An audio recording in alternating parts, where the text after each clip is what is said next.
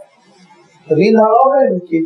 قانون پہ قانون بنا رہے ہیں، سختی پہ سختی ہو رہی ہے، کیا کیا نہیں ہو رہا ہے. جو ذرا سا اس معاملے میں متحرک ہے وہ جیلوں میں سڑ رہے ہیں. کتنے لوگ حیدرآباد سے لے جائے گئے جیلوں میں سڑ رہے ہیں. ایم پی کی کتنے لوگ ہیں جو یہ دینی دعوتی خدمت انجام دینے والے، ان کا کوئی سنوائی نہیں ہے، سالوں سے پیشی نہیں ہے. سب کے باوجود اوسان خطا ہے کہ مسئلہ کیا ہے کہ اتنی بڑی تعداد میں اب اس کے لیے چاہے فلم بنائے چاہے قانون بنائے تو سچائی ہے دلوں کو متاثر کرتی ہے. لہذا ابھی تو مسلمان صراط مستقیم پہ آ جائیں یا تو حالت ہی تبدیل ہو جائے گی. ابھی تو شادیوں میں ڈھول کے سامنے ناچ رہے ہیں تو الحمدللہ اتنا اثر ہے.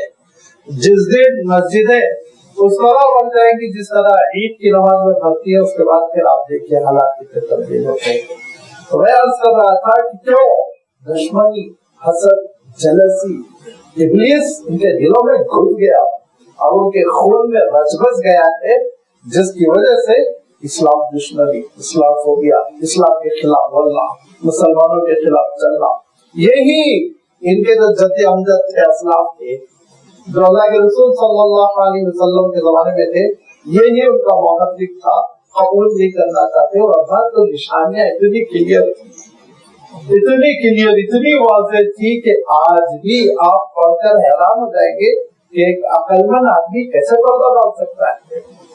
حضرت سلمان فارسی رضی اللہ تعالیٰ عنہ کا واقعہ آپ نے سنا ہوگا.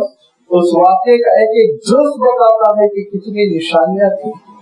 امام احمد بن حنبل رحمۃ اللہ نے اپنی کتاب مسند احمد میں حضرت عبداللہ بن عباس کے حوالے سے پوری روایت، طویل روایت کا بیان کر دی کہ حضرت سلمان فارسی نے اسلام کیسے قبول کیا. وہ تو اصفہان میں پیدا ہوئے تھے، بڑے زمیندار تھے ان کے والد، اور شہزادوں جیسی زندگی تھی. کہتے ہیں اتنی جائیداد تھی، زمینیں تھی، مکانات رہی کہ کسی قسم کی کوئی کمی نہیں. اور حضرت سلمان وہ شہزادوں جیسی زندگی گزار رہے تھے، کھیلتے کودتے. باہر چلے گئے گھر کے حویلی کے باہر تھوڑی دور چلے گئے، جیسے لڑکا جوان ہوتا ہے تو ذرا آگے نکلنے لگتا ہے، تو دیکھا کچھ لوگ نماز پڑھ رہے ہیں بہت ہی خشوع و خضوع کے ساتھ، اور جو نغمے دہرا رہے ہیں وہ بڑے روحانی ہیں. وہیں کھڑے رہے، کھٹک گئے. جب وہ عبادت سے فارغ ہوئے تو پوچھا تمہارا دین کیا ہے؟ تو کہا ہمارا دین تو حضرت عیسیٰ علیہ السلام کا دین ہے. وہ زمانے کے عیسائی عبادتوں کے پابند تھے. اب تو عبادتوں کو بھی نکال کے پھینک دیا انہوں نے، سوائے عیاشی کے اور کوئی زندگی میں چیز نہیں رہ گئی. لہذا حضرت سلمان کہتے ہیں کہ وہ بہت اچھا لگا، ان کے نغمے، ان کا کھڑا ہونا، ان کا رکوع کرنا بہت اچھا لگا.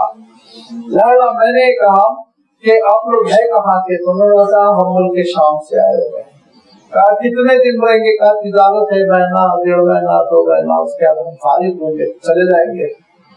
حضرت سلمان کہتے ہیں جب میں گھر پہنچا تو والد صاحب کو تشویش تھی، بہت خبر گیری کرتے رہتے تھے. بیٹا اکلوتے تھے، بیٹا کہاں ہے، بیٹا کہاں ہے. اور جب دیر سے پہنچا تو کہا تم کہاں تھے؟ بتایا کہ مجھے یہ آتش پرستی کے مقابلے میں بڑی عبادت اچھی لگی. کہا نہیں، یہی جو سناتن دین ہے نا، آبائی اما بابا کا، اس کو نہیں چھوڑنا. کہا نہیں، وہ مجھے اس میں معقولیت لگی.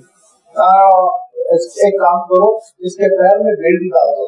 لہٰذا پیر میں زنجیر باندھ دی گئی اور گھر میں ان کو باندھ دیا گیا، تالا لگا دیا گیا. نکلنا مشکل. لیکن کتنے دن، 10 دن، 15 دن ذرا سستی آئی، کسی دن کھلے رہ گئے، نکلے اور بھاگے دوڑے گئے اس قافلے کے پاس. تو دیکھا قافلہ اپنا سامان باندھ رہا ہے، اونٹوں کو سامان لاد رہے ہیں، واپسی کی تیاری ہو رہی. حضرت سلمان بھی ان کے ساتھ نکل گئے، روانہ ہو گئے. اور پھر ملک شام پہنچے تو ایک تو بڑا چرچ تھا وہاں، ان قافلے والوں نے حضرت سلمان کو پہنچا دیا. حضرت سلمان وہاں پہنچے تو وہاں کا جو سب سے بڑا اسقف کہتے ہیں عربی میں، جو بڑا فوق ہوتا ہے پورے ایریے کا. لہذا آپ آج کل جیسے فادر کہتے ہیں،